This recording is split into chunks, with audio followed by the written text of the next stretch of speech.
האם השמועות נכונות שאתה הולך לפטר את כל עובדי המועצה? במליאה הנוכחית אין נשים במועצה, מה עמדתך בנוגע לזה? האם זה נכון שאתה הולך לפגוע במשקים לטובת ההרחבות? האם אתה יודע שאתה לא הולך לנצח ואתה רק מתחמם לקראת הבחירות הבאות?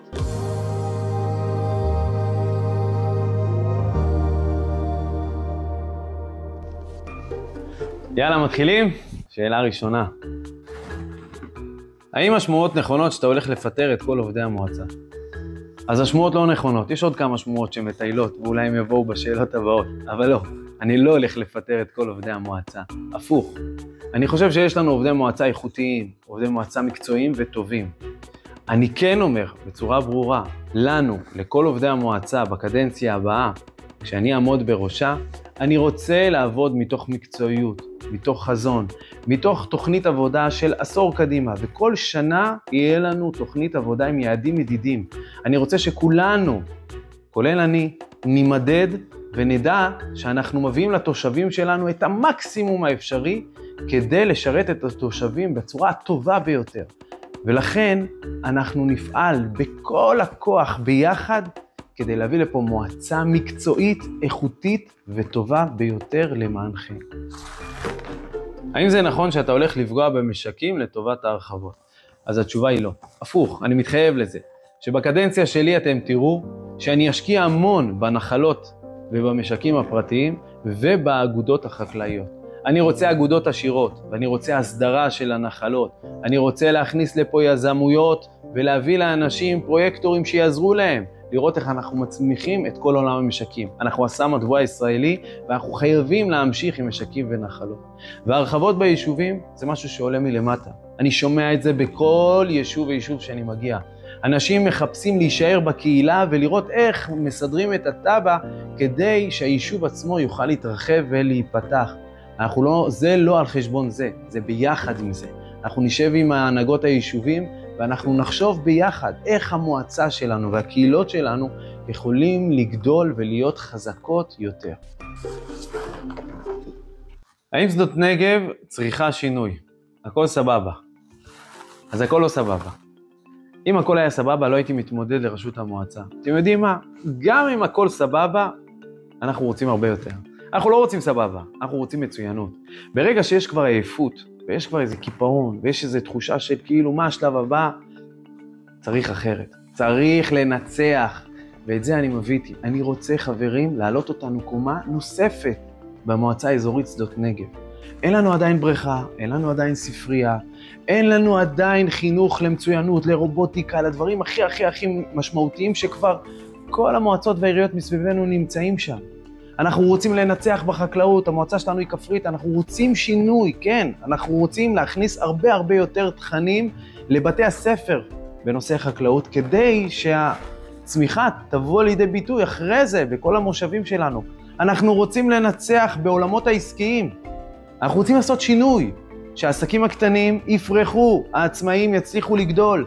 צריך חברה כלכלית למנות במנכ"ל כדי שהיא תתחיל להניע את מועצה אזורית שדות נגב קדימה. כדי לשנות צריך לעבוד, כדי לשנות צריך להיות עם יוזמה, כדי לשנות צריך לבוא ולעשות את הכל עם תנועה תמידית קדימה, עם רצון עז להוכיח לנו התושבים שאפשר אחרת. האם אתה יודע שאתה לא הולך לנצח ואתה רק מתחמם לקראת הבחירות הבאות? לא, אני יודע שאני הולך לנצח, אחרת לא הייתי רץ, לא משעמם לי. אני רץ כדי להביא את הניצחון עכשיו. אחרי המלחמה הבנתי שצריך לנצח, עשיתי סקרי עומק, וגם תמיר עשה סקרי עומק. ושנינו יודעים שהקרב הוא צמוד מאוד. ואחרי שחברתי לדביר יצחקי, ודביר יצחקי העביר את כל כובד משקלו ואת התמיכה בדוד אביקר, כי הוא מבין שהוא רוצה להביא את מחנה השינוי ואת המחנה של האחדות לניצחון במועצה שלנו, אנחנו ננצח. אם לא הייתי עושה סקרי עומק, לא הייתי רץ. אבל היות ואני יודע שהדרך לניצחון היא קרובה מתמיד, אז אנחנו ממשיכים עד הסוף כדי להביא את השינוי. האם אתה רץ מטעם בצלאל סמוטריץ' לראשות המועצה? התשובה היא חד משמעית לא. אני לא רץ מטעם אף גורם פוליטי לראשות המועצה. דוד אביקר מביא המון ניסיון עשיר עם שר האוצר בצלאל סמוטריץ' ועם עוד שרים נוספים, אבל אני לא רץ מטעם מישהו. אני רץ מטעם התושבים. תושבים רצו שאני ארוץ, ואני קיבלתי החלטה לרוץ, ואני הולך להיות ראש מועצה של כל שדות נגב. אין קשר לפוליטיקה הארצית, זה המתנה שאנחנו במועצה אזורית קיבלנו. בערים רצים מטעם מפלגות, במועצה אזורית אין מימון מפלגות ולא רצים מטעם מפלגות. אני הולך להיות ראש מועצה של כל התושבים, ובשביל זה אני מתמודד. אתה ודביר יצחקי שונים, למה חברתם? האמת שחברנו דווקא בגלל שאנחנו שונים. כשקיבלתי את הפנייה מדביר יצחקי שרוצים שנשב ונדבר, מאוד מאוד שמחתי. הלכתי ופגשתי בן אדם שהוא איש אמיץ, הוא מנהיג אמיתי, שהוא רצה להוביל פה שינוי מהותי בשדות נגב. וכששנינו עשינו את הסקרי עומק שלנו והבנו שרק ביחד אפשר לנצח, דביר אמר לי ישר, אני לא טוען לכתר, אני רוצה שינוי. ואם ביחד איתך אני יודע להביא את השינוי, אני מצטרף אליך. חברנו יחד ואנחנו ביחד נביא את השינוי. הוא בא מעולם המשקים, אני בא מעולם הרחבות, הוא מסורתי ואני דתי, הוא מהעורף ואני מהעוטף. החיבור הזה זה הפסיפס היפה שלכם, שלנו, של תושבי שדות נגב. זה חיבור של כולנו יחד, זה לא עוד מאותו דבר.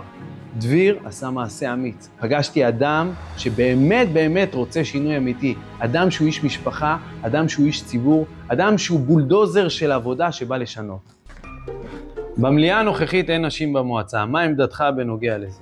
אני אשמח מאוד שיהיו נשים בעמדות מפתח במועצה. אני חושב שזה הדבר הנכון. הקול הנשי צריך להישמע. אני מסתובב במועצה בחודשים האחרונים ופוגש נשים חזקות, נשים עם עוצמות, נשים שיודעות להביא בשורה. אני רוצה לראות אותן בעמדות מפתח במועצה שלנו, במחלקות המועצה, במליאת המועצה, בוועדי היישובים. אנחנו צריכים את הקול הזה, זה קול משמעותי. אני אפעל כדי למנות ולעשות כל מה שאפשר כדי שיהיה קול נשי ביחד עם הקול הגברי החזק שיש במועצה שלנו. תודה רבה. רגע. אחלה שאלות היו לכם. אנחנו נפגשים בפרק הבא, בקרוב ממש.